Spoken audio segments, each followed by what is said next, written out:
ঘুম না হওয়ার চিকিৎসা, নাক ডাকার সমস্যার চিকিৎসা, এগুলো কিন্তু বাংলাদেশে অ্যাভেলেবেল হচ্ছে, বিভিন্ন সেন্টারে হচ্ছে। আপনি দীর্ঘদিন ধরে কাজ না করছেন সেই। আমি এবং সর্দার নঈম, হুম আমাদের হাসান স্যার ছিলেন আরেকজন, হুম আমরা তিনজন মিলে প্রথম গুলশানে এই স্লিপ সেন্টার তৈরি করি। স্লিপ সেন্টার না, হুম। নাক ডাকার, যেটা স্লিপ অ্যাপনিয়া দেখার জন্য আপনার পলিসোনোগ্রাফি টেস্ট করা হয়, এটা শুরু করি 2005-এর 25শে মার্চ। তখন ইন্ডিয়া থেকে 2জন স্পেশালিস্ট আসছিল, শান্তুরে আমরা প্রথম সেমিনার করি। এবং সে 2005 সাল থেকে আপনি নিরবিচ্ছিন্নভাবে কাজ করে যাচ্ছেন ঘুমের উপরে, এবং আশা করি না ঘুমের উপরে, আমি এটার উপরে ফর্মাল ট্রেনিংও করছি।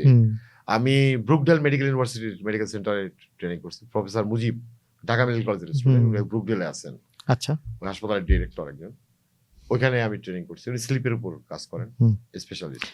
তারপরে আমি অস্ট্রেলিয়াতে কাজ করছি এপওয়ার্থে, যেখানে স্লিপের এই যে পলিসোনোগ্রাফি ডেভেলপ করছেন যিনি, আচ্ছা, এপওয়ার্থ, ওই এটা মেলবোর্নে। ইন্ডিয়াতেও কাজ করেছি, সিঙ্গাপুরে কাজ করেছি। সিঙ্গাপুরে আমি স্লিপের সার্জারির উপর ট্রেনিং নিয়েছি 15 দিন, ওদের ইনস্ট্রাকশনাল কোর্সে। এবং আপনার সেই লব্ধ জ্ঞান এবং আমি বাংলাদেশে এই পর্যন্ত 9টা ইন্টারন্যাশনাল সেমিনার আয়োজন করছি, প্রথম আমিই করছি এটা। আপনার এরপরে সিলেটে করলাম একটা, সব বিভিন্ন দেশি সার্জনরা আসছে এখানে ডেমনস্ট্রেট করছে, আমাদের দেশি সার্জনদের তারা শিখাইছে। এটাকে ডেভেলপ করার জন্য আমি কাজ করছি, that much I can say. এবং সেজন্য আপনি অবশ্যই ধন্যবাদ পাওয়ার যোগ্য, এবং আপনার যে লব্ধ জ্ঞান সেটা আপনি ছড়িয়ে দিয়েছেন আমাদের এই দেশের মানুষের কল্যাণে।